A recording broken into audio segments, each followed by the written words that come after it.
दोस्तों, मेरे YouTube channel पर आपका मैं स्वागत करता हूं और राष्ट्रपिता महात्मा गांधी जी की अमर कहानी के भाग 16 और खंड 2 में हम आज और बातें जानेंगे। दक्षिण अफ्रीका के मेरे कुछ अनुभव। डरबन को दक्षिण अफ्रीका का मुख्य बंदरगाह कहा जा सकता है। यहाँ पर अब्दुल्ला शेठ मुझे लेने आए थे।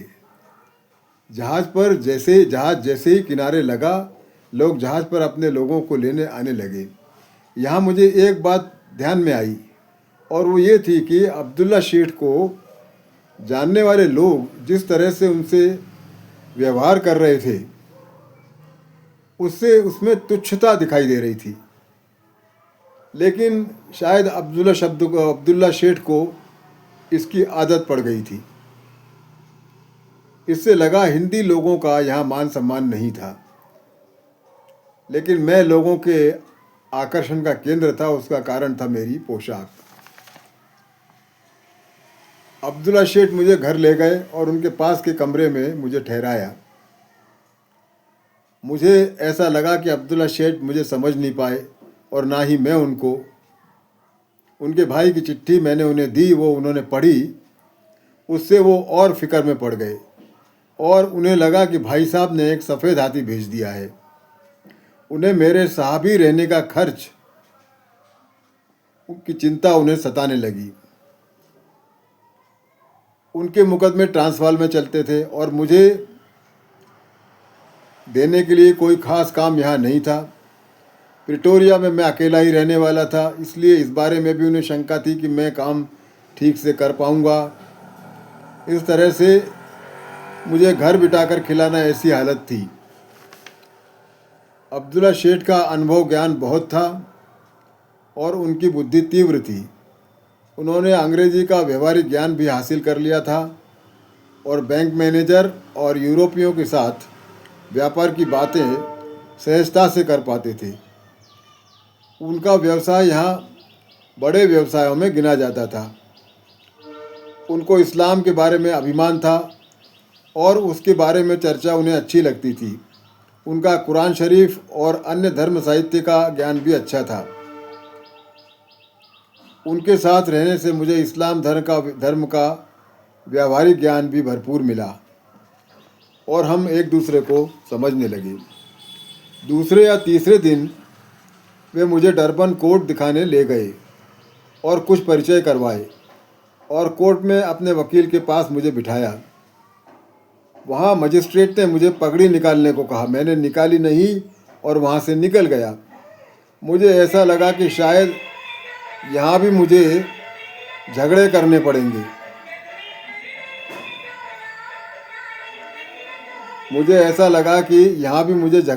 पड़ेंगे। फिर अब्दुल्ला शेठ ने मुझे समझाया कि यहाँ मुसलमानी पोशाक के साथ पगड़ी पहनी हो तो चलता है, लेकिन हिंदी लोगों को कोर्ट में प्रवेश करते ही पगड़ी उतारनी पड़ती है। यहाँ मैं वहाँ की परिस्थिति के बारे में कुछ बता देना चाहता हूँ जो मैंने बीते दिनों में देखा। 2-3 दिनों में बापू कहते हैं यहाँ हिंदी लोगों के 3 गुट थे। एक भाग मुसलमान व्यापारियों का, वे खुद को अरब कहते थे, और फिर हिंदू और पारसी कारकुनों का। हिंदू अरब में मिल जाते थे, पारसी खुद को पर्शियन कहते थे। इन तीनों का व्यापार के अतिरिक्त भी आपस में थोड़ा बहुत संबंध आता था, लेकिन चौथा सबसे बड़ा समूह था तमिल, तेलुगु और हिंदुस्तानी गिरमिटों का। गिरमिट जो हिंदी लोग 5 साल का कॉन्ट्रैक्ट करके वहाँ जाते थे, उनको गिरमिटिया कहा जाता था। इसमें गरीब हिंदी लोग रहते थे। इन गिरमिटों को कुली कहा जाता था। उनकी संख्या बड़ी थी और अन्य लोगों को भी कुली कहा जाता था। कुली के स्थान पर उनको सामी भी कहा जाता है। सामी शब्द का स्वामी से आता था, जिसका अर्थ होता था मालक। अंग्रेज इसे एक निंदा करने वाला शब्द समझते थे, लेकिन जब उनको पता चला तो कई अंग्रेज गाली गलौज करने लगते थे और इस तरह दक्षिण अफ्रीका में मुझे कुली बैरिस्टर का नाम मिला। हिंदी व्यापारियों को कुली व्यापारी कहा तो कई व्यापारी इसका विरोध भी करते थे। और गरीब अंग्रेज माफ़ी भी मांग लेता था। इस तरह पगड़ी का मसला विवादास्पद हो गया। पगड़ी उतारना मुझे अपमानास्पद लगा। फिर मैंने सोचा कि अंग्रेजी टोपी पहनूं, इसको उतारने में अपमान भी नहीं होगा। लेकिन अब्दुल्ला शेठ ने कहा, अभी आप कोई बदल ना करें, और अंग्रेजी टोपी यदि आपने पहनी तो आपकी गिनती वेटरों में की जाएगी। मुझे यह ठीक लगा। हिंदी गिरमिटों में 3 समूह थे, हिंदू, मुसलमान और ईसाई। ये ईसाई वो थे जिन गिरमिटों ने धर्म परिवर्तन कर लिया था। 1893 में इनकी संख्या बहुत थी। ये सभी अंग्रेजी पोशाक पहनते थे और अधिकतर होटलों में काम करते थे। इस तरह पगड़ी न छोड़ने का अब्दुल्ला शेठ का विचार मुझे पसंद आया और मैंने पगड़ी के सारे विवाद के संबंध में समाचार पत्र में लेख भेजा। इससे मेरी पगड़ी की खूब चर्चा हुई और अनवेलकम विजिटर इस नाम से मुझे खूब प्रसिद्धि मिली।